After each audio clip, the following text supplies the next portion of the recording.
Kemudian nanti ada mau diancam dari luar, ya, Habasyi nggak usah kesini, saya datangkan tanah. Kemudian gimana?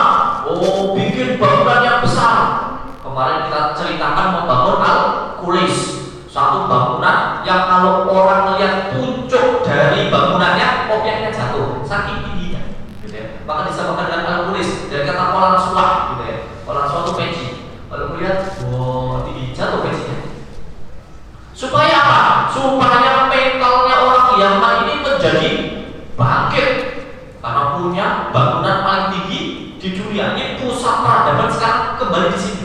Tanda dan simbolnya apa? Bangunan tertingginya ada di tempat mereka.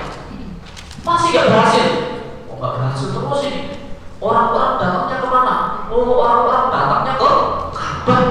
Saya sudah bikin Al-Qulis, bagus-bagus, megah-megah, mahal-mahal, tinggi-tinggi, kalah sama bangunan kota. Mana? Ya. Gimana kalau kita hancurkan Ka'bah?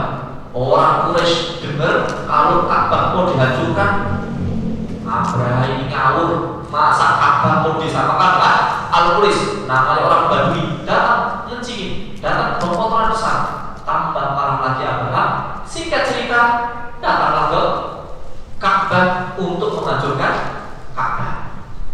Ini semua punya satu background. Apa itu? Punya satu cita-cita, punya satu keinginan supaya bagaimana menjadi super power, dikdaya, harta di sini semua. Ya. Akhirnya dilegalkan semuanya. Kalau perlu merebut, kalau perlu membunuh, kalau perlu memfitnah, gitu ya. Nanti kalau kita hancurkan Ka'bah, orang-orang semua protes. Bikin satu slogan, bikin satu yang semua orang setuju. Apa itu? Ini orang-orang Mekah sudah menghinakan agama kita. Penistaan agama yang namanya, masa tempat ibadah dikasih kotoran supaya semua orang hukum. Padahal tujuannya bukan ingin hancurkan Ka'bahnya tadi. Sebab itu Al-Quran menggambarkan ini bukan makar, tapi apa? Kait. Kemarin ya, alam tara kaifa fa'ala rabbuka bi ashabil fil alam yaj'al kaidahum. Ini tipu daya saja, kayaknya makar, semua dikerahkan sampai pakai pasukan yang banyak, pakai gajah, di mana armada yang jarang dipakai dalam peperangan, apalagi orang Arab nggak lihat gajah, lihat langsung kabur. Tujuannya apa? Ada motif yang disembunyikan. Apa itu? Ya itu tadi, pingin supaya menjadi didaya, dihalalkan segala cara.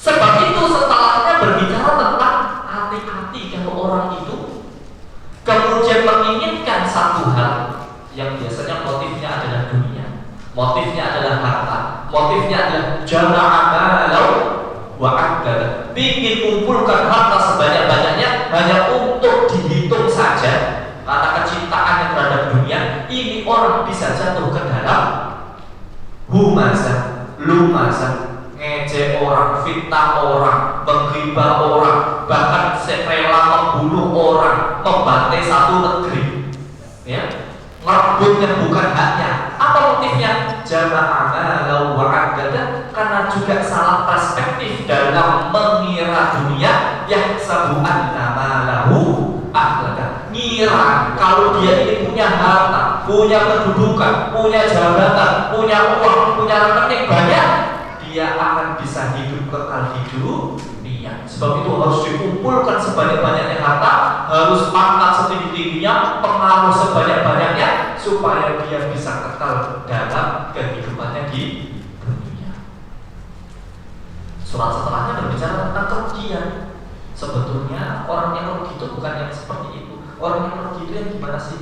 Orang yang rugi itu kalau hidup di dunia gak ada iman, gak ada amal soleh, tidak bertawasau bil haqi, tawasau bis sabr, ilmu, iman, amal, dakwah. Itu inti kita kehidupan, bukan hanya sekedar mencari harta. Karena kalau kita nggak punya ilmu, iman, amal, dakwah, kita termasuk orang yang rugi. Sebab itu setelahnya nanti berbicara tentang al-asli innal insana lafi khusr illa alladziina aamanu wa 'amilus shalihaati wa tawassaw bil haqqi wa tawassaw bis sabr. Jadi ini kurang lebih yang digambarkan oleh para ulama supaya kita tergambar apa kaitannya antara surat Al-Asr, surat Al-Humazah dan surat Al-Fil. Kerugiannya Allah jelaskan dalam surat Al-Asr, profilnya ada dalam surat Al-Fil. Kemudian Allah Subhanahu wa taala menjelaskan kenapa apa motifnya dan kenapa orang bisa terjatuh ke dalam hal-hal yang buruk. Alladzi jama'a malahu wa 'addada yahsabu anna malahu akhlada. Nah, ini supaya kita punya gambaran tentang surat Al-Humazah. Dan bismillahirrahmanirrahim, sekarang kita masuk pada suratnya, surat Al-Humazah. Surat yang ke-104, di dalamnya ada 9 ayat. Yaqulu tabaraka wa ta'ala, a'udzu billahi minasy syaithanir rajim. Bismillahirrahmanirrahim. Wailul likulli humazatil lumazah alladzi jama'a malan wa 'addada yahsabu anna malahu akhlada kalla layunbadanna fil hutamah wa ma adraka mal hutamah narullahil muqadah allati tattali'u 'alal af'idah innaha 'alayhim muqsadah fi 'amadin mumaddadah. Allah Subhanahu wa taala memulai surat Al-Humazah dengan kata wailun. Wailun. Ya. Di dalam Al-Qur'an surat yang pertama kali diawali dengan wailun ada berapa? Ada 2. Wailun likulli humazatil lumazah dan wailul lil mutaffifin. Dua-duanya menariknya, dua-duanya berbicara tentang apa? Orang yang suka menyakiti orang lain, muamalah. Kalau al-mutaffifin orang yang curang, terutama curang dalam timbangan atau curang dalam mengambil hak orang lain. Kalau minta hak, pikir hak ini dipenuhi, tapi kalau giliran dia ngasih hak kepada orang lain, dia tidak mau memenuhi. Alladzina idza kitalu 'alan nas yastawfun wa idza kaluhum aw wazanuhum yukhsirun. Itu namanya al-mutaffifin. Nanti kita akan bahas pada ayat. Di sini Allah Subhanahu wa taala juga menggambarkan ada wailun lagi juga untuk orang yang menzalimi orang lain. Kenapa mu'akal? Yaitu wailun likulli humazatil lumazah. Apa sih wailun itu? Wailun itu bisa dari kata wai. Wai itu dalam bahasa Arab bisa mengungkapkan beberapa hal.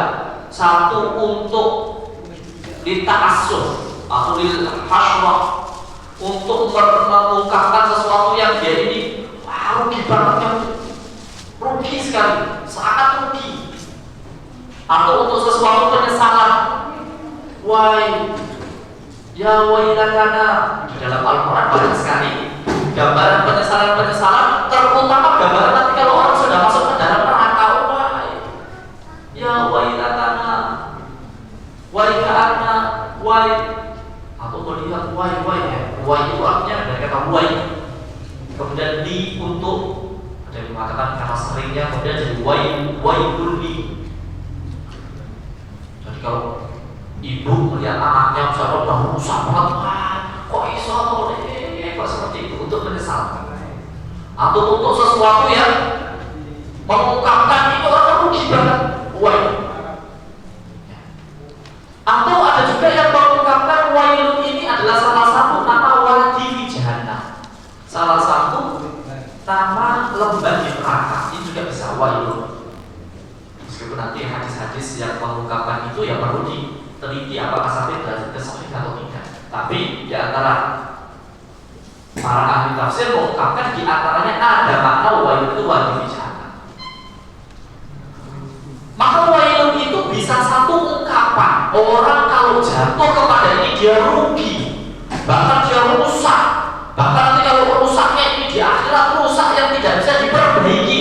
rugi banget kalau orang sampai jatuh ke sini. Itu namanya wailun. Yang lain menyatakan kalau ini bukan khobariyah, maka ini menjadi insya'iyah, menjadi doa. Orang yang senantiasa berada di tempat seperti ini dan tidak mau berubah, semoga dia mendapatkan kerugian. Semoga dia hancur, semoga dia binasa. Akhirnya bisa-bisa dia masuk ke dalam neraka wailun, atau lembah di neraka namanya wailun. Siapa yang kena wailun dalam ayat ini? Likulli, untuk setiap humazatil lumazah. Humazah, lumazah. Ini dua kata yang mirip, beda awalnya saja. Humazah, lumazah. Jadi dalam surat lumazah ini ada tiga kata. Ada humazah, lumazah, hutomah. Humazah, lumazah, balasannya hutomah. Kalau orang jatuh ke dalam humazah, lumazah, balasannya apa? Hutomah. Apa itu humazah, lumazah? Kata-katanya mirip, kalimatnya mirip, humazah, lumazah, beda depannya saja. Artinya juga mirip. Maka para ulama ini berbeda pendapat tentang makna humazah, lumazah. Tetapi mempunyai satu kesamaan antara arti humazah, lumazah, yaitu orang yang suka menyakiti orang lain. Ada yang mengatakan, sebagaimana pendapat Ibnu Abbas dan yang lainnya ya, humazah misalkan ada yang mengatakan humazah itu orang yang mencela, menyakiti orang lain dengan lisannya. Lumazah orang yang menyakiti dengan selain lisan. Ada lagi yang mengatakan humazah yang menyakiti di depan, lumazah yang menyakiti di belakang, atau sebaliknya. Ada yang berpendapat lain, lumazah, humazah yang menyakiti di depan dan di belakang. Apa maksudnya? Ada yang mengatakan humazah orang yang menyakiti dengan lisan. Menyakiti dengan lisan itu bagaimana? Mengejek, menggibah, memfitnah, dan memberikan julukan, ya, dan lain sebagainya. Itu namanya humazah. Lumazah orang yang menyakiti dengan selain lisan, dengan jawareh, itu namanya lumazah, atau sebaliknya. Yang lain berpendapat apa? Humazah yang menyakiti di depan, face to face. Kalau orang di depannya juga dan sebagainya, itu namanya humazah. Kalau menyakiti di belakang, riba, ya, namimah, dan lain sebagainya ya. Contoh-contohnya ini disebut dengan lumazah atau sebaliknya. Maka humazah, lumazah ini dua kata yang mirip. Dan ada yang berpendapat humazah yang dengan lisan, lumazah yang dengan anggota badan. Ada yang berpendapat sebaliknya, humazah yang dengan anggota badan, lumazah yang dengan lisan. Menunjukkan orang yang menyakiti orang lain ini bukan perkara yang ringan. Orang itu kalau suka riba, namimah, ngejek orang, apalagi menyakiti fisik orang, oh ini bukan perkara yang ringan. Hati-hati, ada namanya wailun, dia bisa mendapatkan kecelakaan.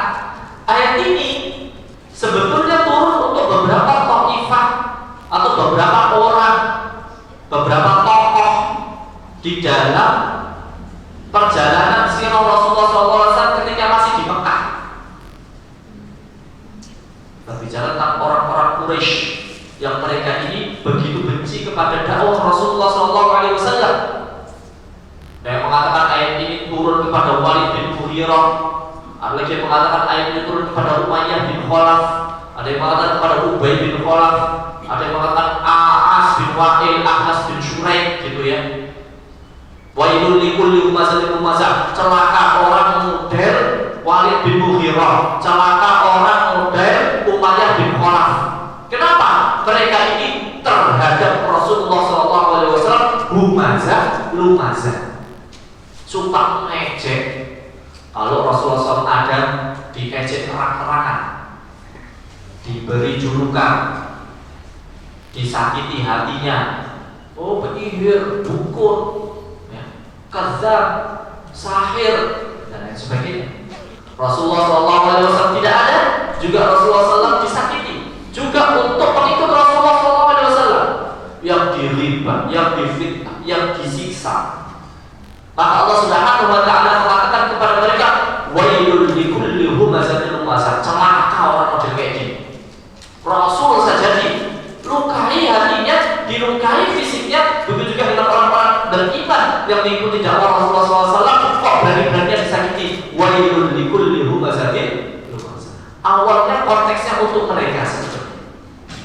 Tapi apakah ayat ini hanya untuk mereka, untuk Walid bin Mughirah, untuk Akhnas bin Suraik, untuk Umayyah bin Khalaf saja? Kata para ulama tidak. Tapi juga orang-orang yang semodel dengannya. Maka dalam ilmu asbabun nuzul kan, al-ibratu bi umumil lafzi la bi khususis sabab. Satu ungkapan dalam Al-Qur'an itu dilihat dari umumnya lafaz. Ini kan lafaznya umum. Celaka siapa saja yang mumazah mazhab. Al-Quran tidak berbicara celakalah Walid bin Mughirah, celakalah Akhnas bin Suraik, celakalah Umayyah bin Khalaf, kan tidak gitu, tapi celaka setiap orang yang jatuh dalam humazah lumazah. Maka kemudian Allah mengatakan ini contoh profilnya, tapi juga setiap orang yang mengikuti sifat mereka ini juga bisa terjatuh ke dalam ayat ini, wailul likulli humazatin. Maka kita orang-orang yang beriman, orang-orang yang mengikuti dakwah Rasulullah SAW seharusnya tidak jatuh ke dalam ayat ini. Dan ini menjadi ayat teguran kita untuk jangan gampang kita ini menyakiti orang lain. Bahkan kita lihat konteks ayat ini adalah ayat-ayat makkiyah. Ayat makkiyah itu banyak berbicara tentang akidah, gitu ya, iman kepada Allah, iman kepada hari akhir. Tapi meskipun fokus ayat-ayat makkiyah berbicara tentang akidah, Allah Subhanahu wa taala tetap mengingatkan tentang pentingnya beramal kepada orang lain. Sebab itu Allah Subhanahu wa taala berfirman di dalam surat Al-Hujurat, ini ayat yang kita hafal semua. Surat Al-Hujurat ayat yang keberapa? Ayat yang ke-11. A'udzu billahi minasyaitonir rajim. Ya ayyuhalladzina amanu la yaskhar qaumun min qaum. Wahai orang yang beriman, janganlah mengolok-olok kepada kaum yang lain. Jangan satu kelompok suka menghina kelompok yang lain. Asa ayyakunu khairan minhum, bisa jadi yang diolok-olok lebih baik daripada mereka. Wala nisa'un min nisa', begitu juga jangan perempuan mengolok-olok perempuan yang lain. Biasanya kalau Quran itu memerintahkan itu pakai model laki-laki saja, karena perempuan akan ikut. Waktu sholat wa atu zakat, enggak dirikanlah sholat yang laki-laki, yang perempuan juga berdirikan sholat, dia diulangi. Laki-laki maksudnya laki-laki dan perempuan. Ya ibadina kutiba alaikumusiyam, wajib kepada kalian puasa. Perempuan enggak wajib. Alaikumusiyam wa alaikumusiyam, kan gitu. Tapi kenapa enggak diulangi perempuan? Karena khitab itu perempuan juga ikut. Tapi ada ayat-ayat yang perempuannya diulang setelah perintah untuk laki-laki, menunjukkan di antaranya penegasan untuk perempuan. Atau biasanya banyak perempuan yang melakukan ini. Termasuk apa? Menghibah, mengejek, menyakiti orang. Ini biasanya perempuan yang banyak. Sebab itu diulang larangannya setelah secara umum dikhususkan lagi perempuan juga ingat nih. Nah, meskipun biasanya cuma sekali, ini perempuannya dijelaskan. Wala nisa'un min nisa'in asa ayyakunna khairan minhun. Begitu juga dengan kaum wanita, bisa jadi yang diejek lebih baik daripada mereka. Wala talmizu anfusakum, jangan kamu saling mencela. Wala tanabazu bil alqab, jangan saling memberikan julukan. Bi'sa ismul fusuqu ba'dal iman wa man lam yatub fa ulaika humudz zalimun. Maka siapa yang tidak bertobat Allah kategorikan ulaika humudz zalimun. Mereka orang-orang yang zalim. Maka menyakiti hati orang ini bukan perkara yang ringan. Ayo bersama-sama kita ini menjaga lisan kita, karena bisa jatuh dalam humazah. Menjaga jawari kita, terutama saat ini kita berada di era modern. Orang menggibah lebih gampang, orang menghina lebih gampang. Terkadang orang itu kalau ngomong langsung nggak berani, tapi kalau ngetik di media sosial seakan-akan dia ini tanpa aling-aling dan tidak ada yang menghitung apa yang ditulis. Wah, kalau mengejek komentari, masya Allah, ini hati-hati. Media sosial hati-hati. Kullu ulaika kana anhu mas'ula. Setiap hal yang ada dalam jawaban kita ini akan ada pertanggungjawaban. Apalagi kalau yang kita komentar ini orang beriman, hati-hati. Yang kita beri julukan adalah orang yang sering melaksanakan kebaikan. Apalagi bukan syahsiatnya, tetapi karena keimanan dan karena amal solehnya. Ini kata para ulama lebih bahaya lagi. Ada orang yang modelnya itu suka ngejek, humazah, lumazah. Sebab itu dikasih tak di belakangnya, ini mubalaghah. Ya, humazah, lumazah kayak di dalam Al-Quran itu banyak qiyamah, ya qomah. Haknya di belakang itu dikasih supaya apa? Sorenya itu, banyaknya itu. Sore bang apa berbeda apa duit bapak. Ah, ini bahaya.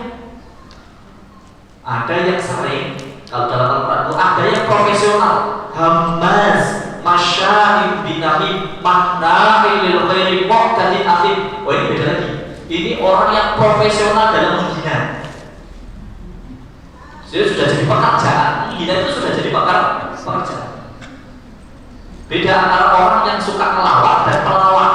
Memang beda. Jadi mana-mana lucu, sama temennya lucu, sama ini lucu, di mana pengajian lucu, ini lucu. Memang sering nggak lucu. Tapi ada yang orang itu ngelucu itu jadi pekerjaan. Dia memang pelawak.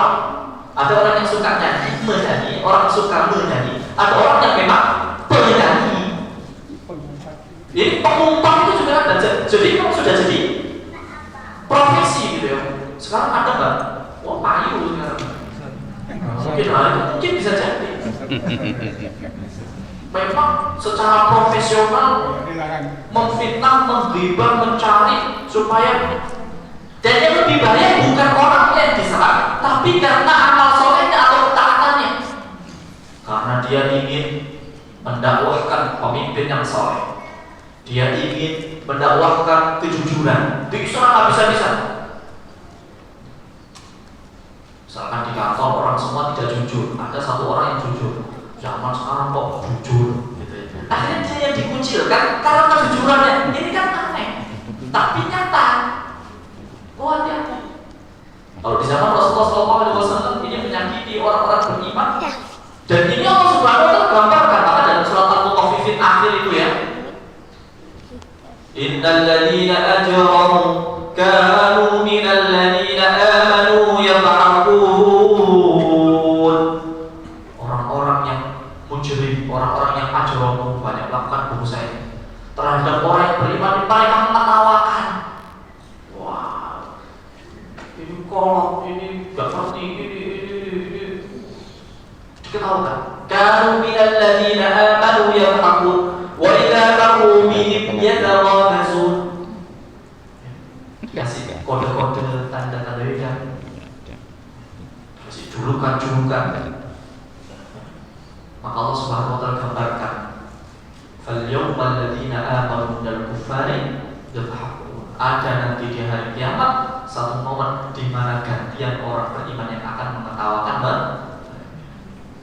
alal Allah yang turun di atas dipan mereka akan melihat hal fuwibal kufar. Bukankah orang-orang kafir ini dibalas sesuai dengan apa yang mereka kerjakan?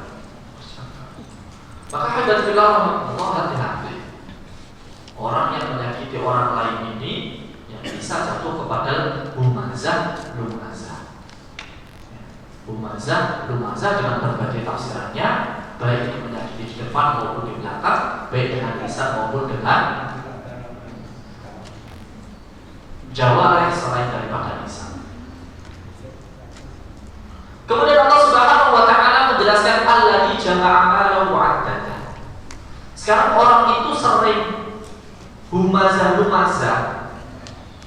ngejek orang lain, menyakiti orang lain. Itu motifnya biasanya apa sih?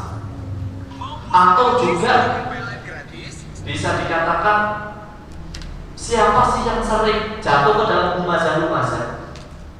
Kalau dalam kehidupan kita, majikan, kalau ada majikan sama pembantu, siapa yang sering humazah?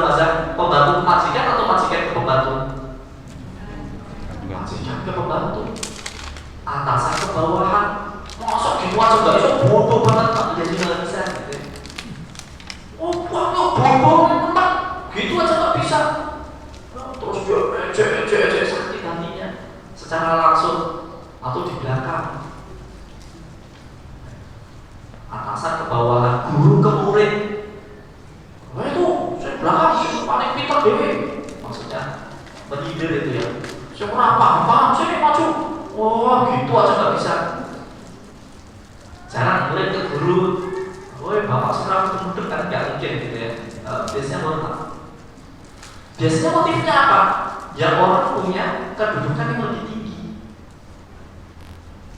Lah, di dalam masyarakat kita ini biasanya kedudukan lebih tinggi, status sosial lebih tinggi, atau orang merasa lebih tinggi dari orang lain, biasanya barometernya apa? Barometernya karena punya mal, karena punya harta tadi, karena punya harta. Makanya Allah Subhanahu wa taala menggambarkan alladzi jama'a malahu wa 'addada. Alladzi jama'a malahu wa 'addada, yaitu orang-orang yang senantiasa mengumpulkan. Alladzi, yang mereka jama'a, mengumpulkan. Nah, ketika membahas ini mengatakan jamaah bisa artinya jamaah mengumpulkan, baik mengumpulkan dengan cara yang baik maupun jamaah mengumpulkan dengan tidak peduli dari mana, yang penting mengumpulkan.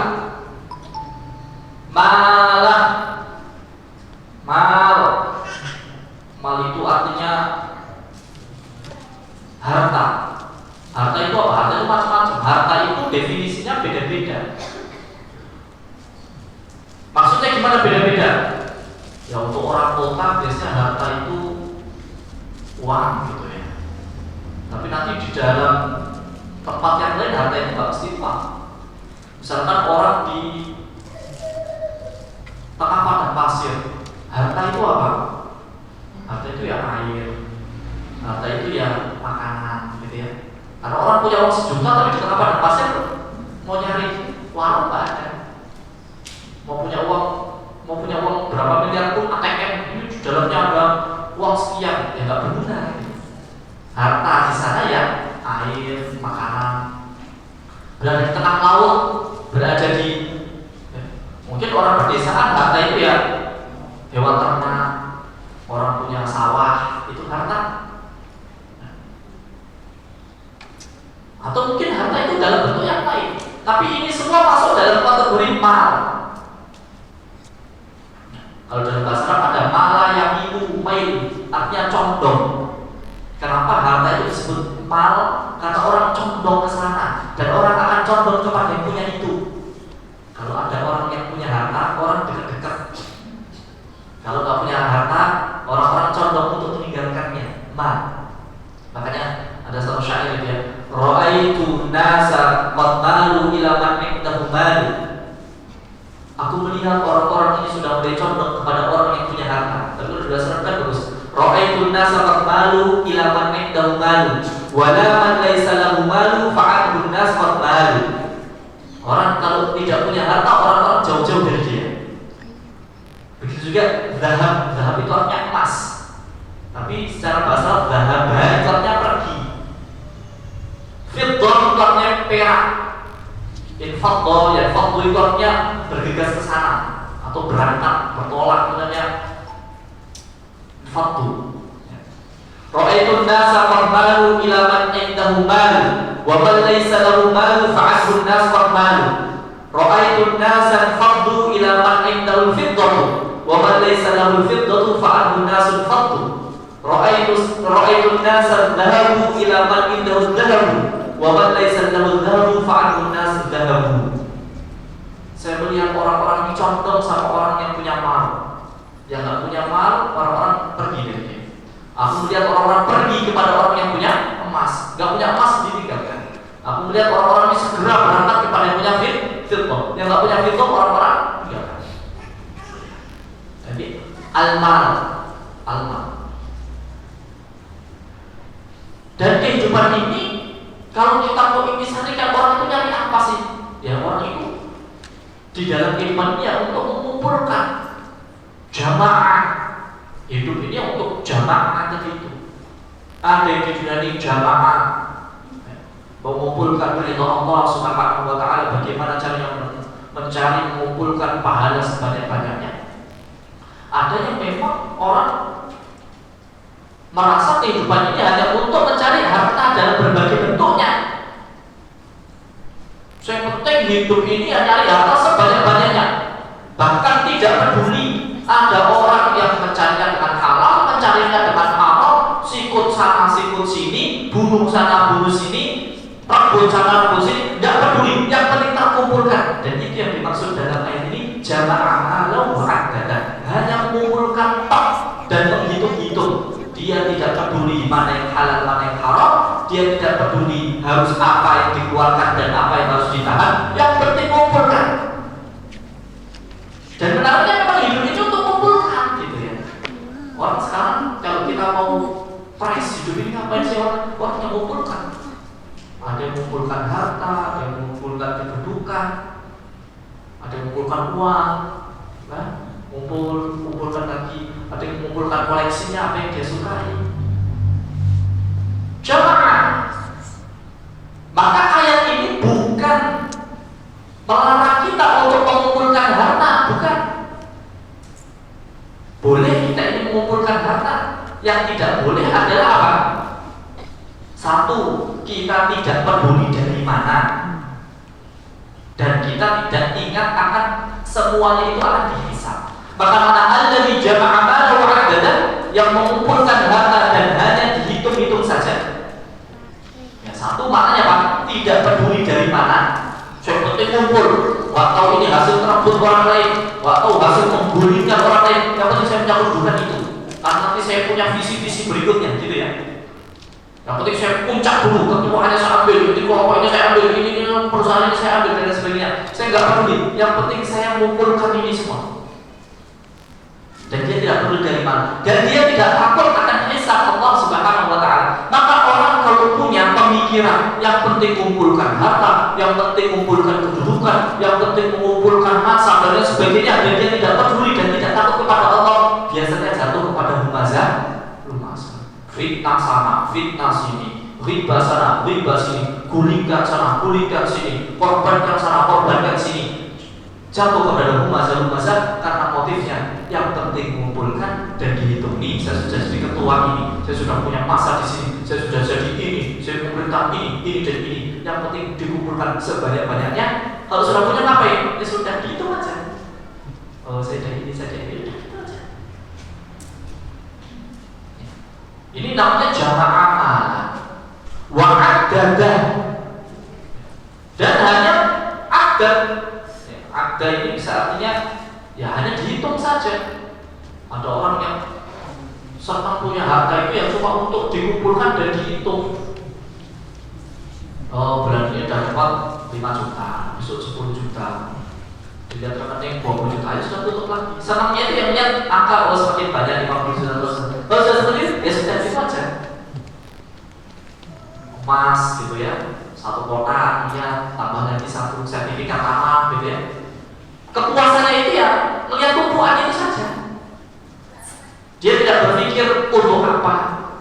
Dia tidak berpikir apakah sudah dikeluarkan hartanya atau tidak gitu ya.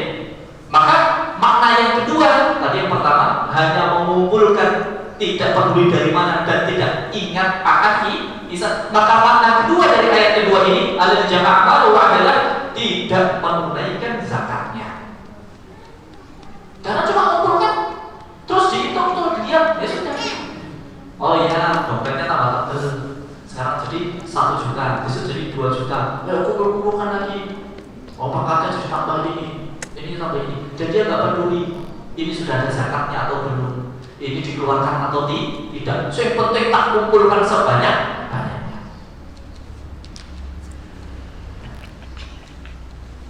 Ada lagi yang menartikan adat dari ini, dari kata adat, dari i'dad itu artinya menyiapkan, mempersiapkan. Jamaah malau mu'addadan, dia sibuk mengumpulkan dan mempersiapkan. Oh saya harus kumpulkan terus ini, zakat nanti dulu. Ini orang butuh, nggak usah sih, ini saya baru 2 miliar, 3 miliar. Loh, memang kamu punya harta sekian itu belum cukup? Loh, belum cukup. Nanti kalau tiba-tiba saya sakit, kalau tiba-tiba saya bangkrut, kalau tiba-tiba saya ingin mempersiapkan hari tua, mempersiapkan kalau nanti mau ada sakit, mempersiapkan ini. Bukan kita tidak boleh mempersiapkan, tetapi terlalu mempersiapkan sampai akhirnya kita menjadi orang yang tidak peduli terhadap sekitar kita, terutama yang wajib. Ini yang bisa jatuh ke dalam jamaah malau. Dan poin ini yang biasanya membuat orang jadi bakhil, menahan apa itu bakhil? Menahan apa yang seharusnya tidak boleh ditahan. Ini harusnya tidak boleh ditahani, dia tahan. Itu namanya bakhil. Kenapa? Karena dia diberi gambaran, dihayalkan seakan-akan semua harus dipersiapkan. Ini untuk anak saya, ini anak saya nanti kalau mau kuliah, ini anak saya kalau mau nikah, ini kalau cucu saya mau nikah, ini kalau cucu saya mau masuk universitas, ini kalau cicit saya, seakan-akan 7 keturunan ini saya harus persiapkan semuanya.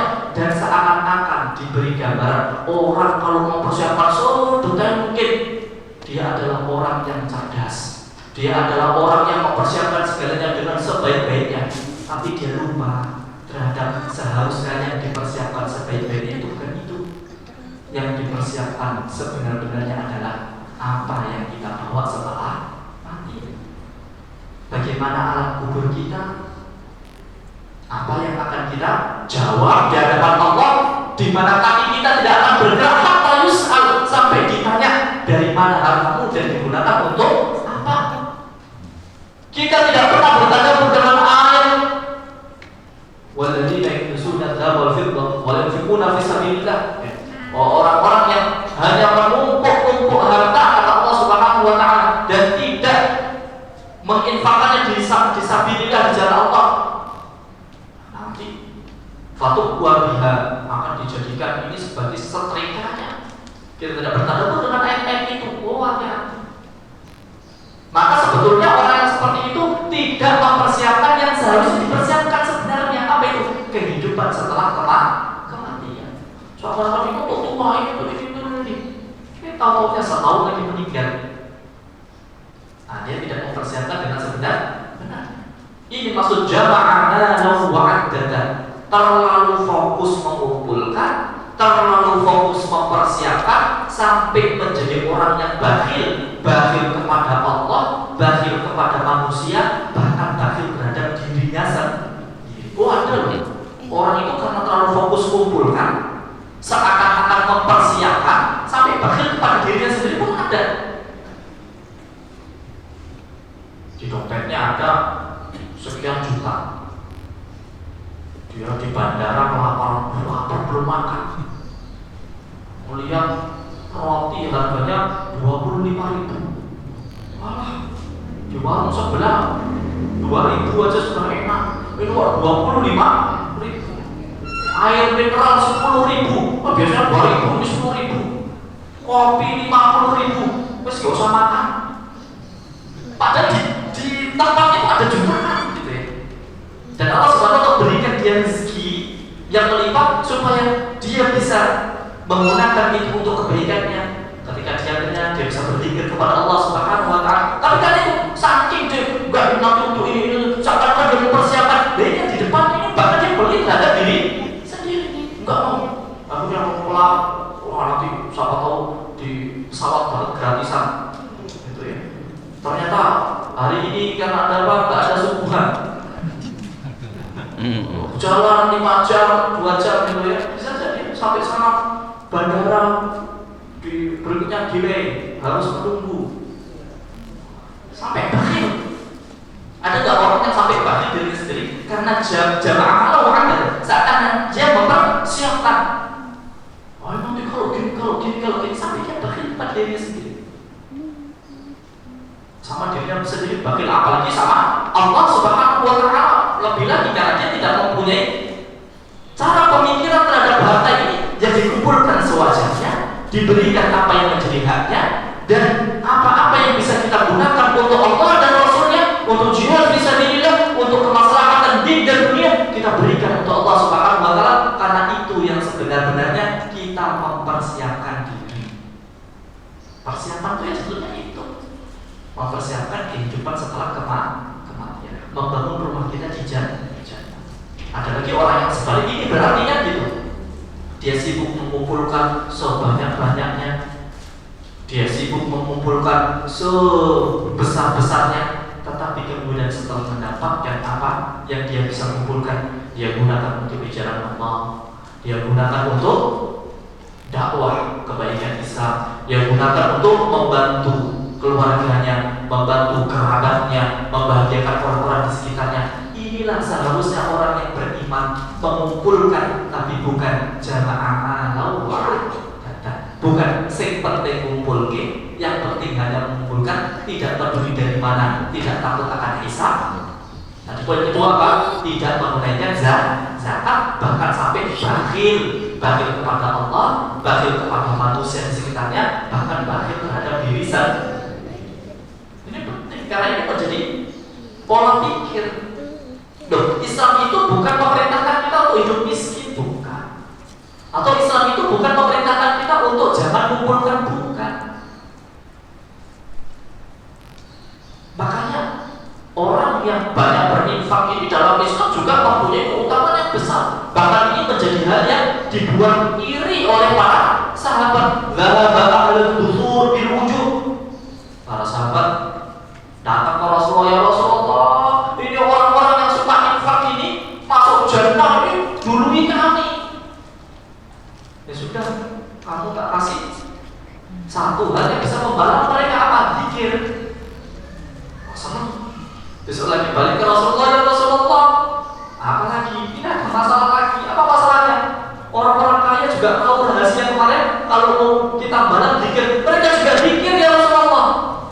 Kalau kemarin kita bisa nyanyi, nggak bisa nyanyi dalam infak, nyanyi dalam zikir. Dan ternyata mereka sudah infak, zikir juga. Dan dari Allah yang tingginya syariat kalau gitu ya, itu keutamaan yang Allah berikan kepada siapa yang Allah kehendaki. Nah, ini fadilahnya orang ghaniyun syakir, orang kaya yang bersyukur, ya sudah, itu fadil. Maka dunia yang kita kumpulkan, harta dengan berbagai jenisnya itu, mari kita jadikan sebagai wasilah dan bukan ghayah. Kita jadikan dia sebagai alat dan bukan tujuan.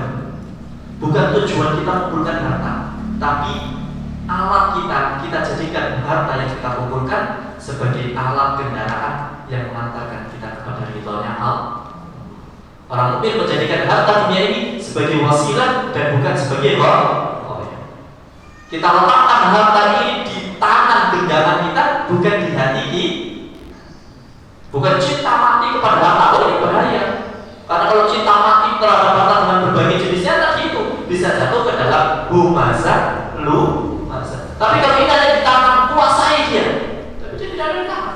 Suatu saat harus diambil, suatu saat harus dilepas, suatu harus diberikan. Alhamdulillah, saya berikan ini semua dalam ketaatan kepada Allah, dalam sesuatu yang ma'ruf. Ada cerita seorang ustaz itu ya, dia punya tabungan beberapa ratus ribu atau berapa juta. Saya kalau 500 ribu atau 5 juta coba. Dia punya tabungan segitu ya. Suatu saat orang tuanya ini sakit, mungkin 5 juta ya, sekitar 5 juta atau pokoknya 5, saya lupa belakangnya. Orang tuanya ini sakit.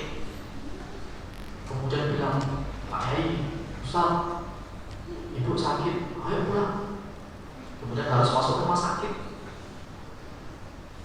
Kemudian setelah dilihat ini membutuhkan dana sekian, dilihat di tabungannya pas,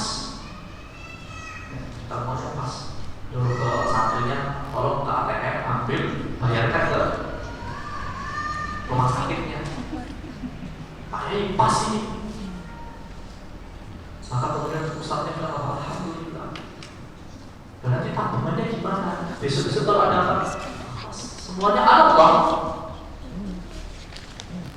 Kenapa kok bersyukur? Alhamdulillah. Alhamdulillah. Apa yang saya kumpulkan habis untuk di dalam kebaikan, untuk biayai orang tua. Justru saya takut kalau seandainya 5 juta ini habis untuk sesuatu yang saya tidak bisa pertanggungjawabkan di hadapan Allah Subhanahu wa Ta'ala. 5 juta habis untuk beli ini, beli itu, beli ini. Yang ini entah itu sesuatu yang bermanfaat atau ini sesuatu yang berpotensi maksiat. Tapi kalau nanti ditanya di sisi Allah, kamu pernah mengumpulkan sekian untuk apa? Yang ini untuk orang tua, yang ini untuk anak, yang ini untuk fisabilillah, yang ini untuk masjid ini, yang ini untuk pesantren ini. Saya bisa menjawab di hadapan Allah Subhanahu wa Ta'ala. Dan itulah salah seorang jamaah amal, bukan hanya saja jamaah amal untuk memberikan maslahat baik untuk manusia sekitar kita atau untuk Allah Subhanahu wa Ta'ala atau untuk kemaslahatan diri supaya kita bisa beribadah kepada Allah Subhanahu wa Ta'ala. Jamaah wa'adat. Maka makna yang ketiga ya, atau tadi ketika terlalu fokus mengumpulkan sampai pelik tadi ya. Makna yang keempat, jamaah wa'adat artinya berbangga dengan harta.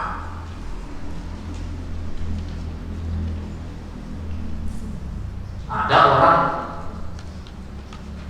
yang memang mengumpulkan itu hanya untuk sebagai kebanggaan.